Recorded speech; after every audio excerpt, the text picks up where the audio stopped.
minutes to get that read aloud. I know that because we're being acted every year if I'm working at the Dale. Now we've got fired up Philadelphians out there. Some of them got in here up there. Crest of the coat of arms of George III to indicate that while the colony had a good amount of practical power to itself, there be no doubt if desired the King of Great Britain, his agents, and or Parliament in London could express their authority here. Seeing that having heard the information outside, the thought was around, there's going to be a big change in the nature of that relationship is there. Climb up, chop the crest off, parade it around town, it ends up the evening on a bonfire. So, goodbye to that. No mistake. Text got everybody excited. Sounds like the Patriots had George III standing trial in a prisoner's dock, and they're bringing evidence against him. This court's open to the public. Their courtrooms like it all through the colonies. Most colonists at least thought they knew a good argument when they heard it. Also gets to the idea the Patriots did not think the whole British system was rotten and should be trashed. Unlike, say, 1789 French revolutionaries who did think that about their country's government. Here the idea was the British system has some pretty good points to it, doesn't it? Hundreds of years of tradition, running debate that had been going for decades, and it still happens on both sides of the Atlantic about the nature of the core ideas. What's liberty? What's justice? Problem. Way too ambitious activities of the Crown and Parliament had corrupted the system and got the balance of power out of balance. Balance as an idea is all over the place at the time, including the buildings. Three windows, door over there up front on one side that goes outside. There's a doorknob, and the door over there goes absolutely nowhere. It's only here to keep the wall even as part of the Georgian style architecture, named by no accident after the kings of Great Britain, named George. Anything in here you want to question about, or perhaps the original pumpkin colored paint? Because I think as far as the curators may ever know, in the 18th century, this pumpkin was the original color of the room. The furniture is of the time. Looks like what was here. We just can't tell you exactly what was here. Except the painting up there is from 1785. It's the crest of the Commonwealth of Pennsylvania. Two horses flanking what little bit of optimism purports to be either an eagle or a phoenix, but in their being condition, looks more like a bug. Perhaps explaining why the man who painted it wasn't paid for it, but that's another story. Got the sign room available. I turn around and head on over where the country got going.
signed in here, 1775, in the room.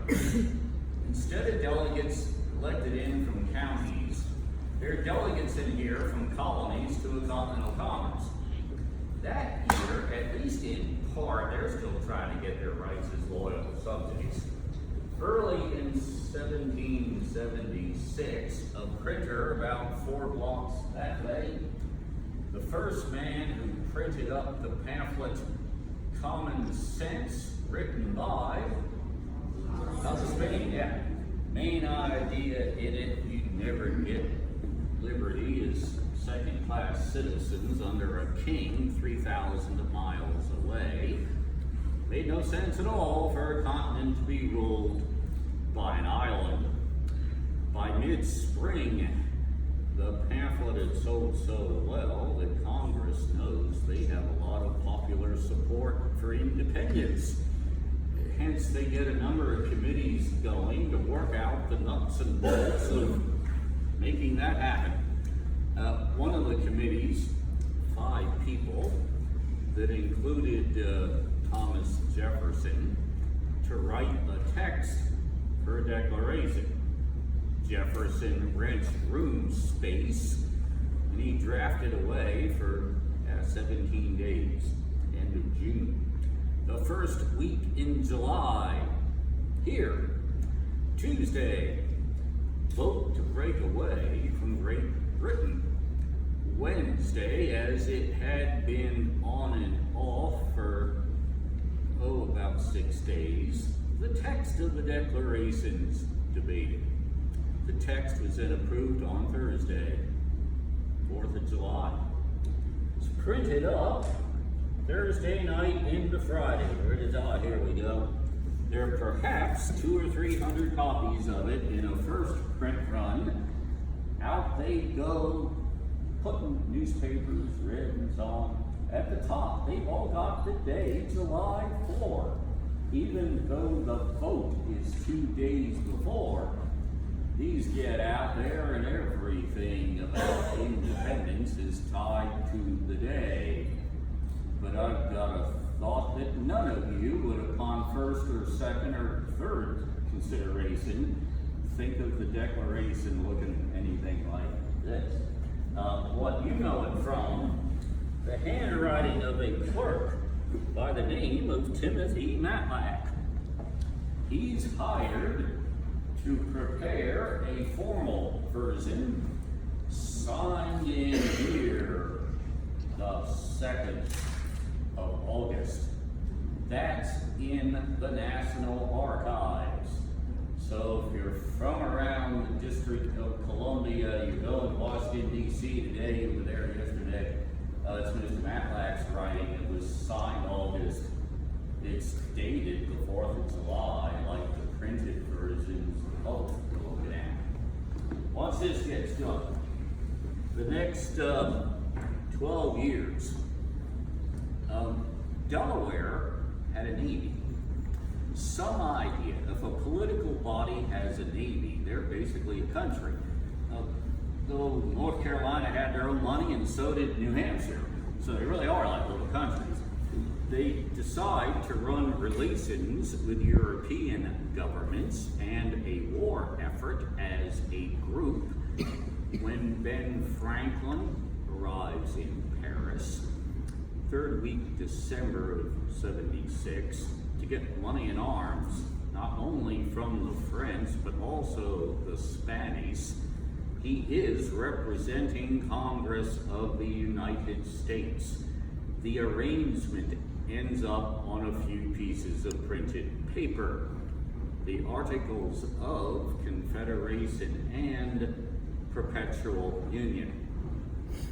Turned out to be a little optimistic. Be thinking of the Confederation as being perpetual. It didn't just keep on going. It happens a lot in history, and it happened then. It came down to the money. The states' assemblies kept the power to tax to themselves. Thank you. Made sense to them. The assemblies are all elected. The assemblies would then vote donation money to the Confederation government, not with much enthusiasm. But as long as the focus is around, we're not getting very far here if we don't win the fighting first, are we? A little money would go in. Well, the last battle was 1781. Peace treaties done by 83. There went the focus, and the donation flow went with it. The result, 10th anniversary year of the Declaration of Independence. By 1786, the Confederation government was meeting in Lower Manhattan, New York City. They're broke. And that's one reason amongst a few. Back in here, by the end of May in 1787, there are enough delegates to get things going. And even though some of those delegates, they really thought we're going to Philadelphia, we're going to kind of tinker with the Confederation, set up the states keep most power. And that's the group that through the summer puts together the same Constitution that's still used. The three-branch pattern made good enough sense to keep executive, judicial, legislative. Start power with citizen, hence we the people, the front of the preamble. Power is delegated up to a government. Abuse of power. The men in here had enough awareness of human nature, be it from studying politics, much of the inheritance of the Judeo-Christian religious traditions, Macbeth. George Washington, who's in charge of it, had a noted appreciation of, amongst other things, the history and tragedy plays of one William Shakespeare. And those plays, along with these other things, you'll find out what happens when somebody wants power now. They'll start killing their relatives, betraying lifelong friendships, and or they just get an army troop ready to go, and the troop would go right to a capital city overnight. Power grabs inevitably are quick, aggressive, and sometimes they do end up in a mess. In contrast, when it comes to speed, all the way through United States history, under the process of checks and balances, the United States government can often run notably slow, and this gets frustrating as anything. I go with an idea. If you could think about that in here, the consensus reply would have been, well, thank you. You better hope that by balancing and checking powers, you'll yield a functioning government that hopes to weed out a decent percent of power grabs as it works. Get the text set. Signed up here September 17th, 1787. In that original chair, George Washington, he's in charge of the group that creates the job of president. He'd serve as in 2 years. Let's see here. Anybody know where I'm about to go with this?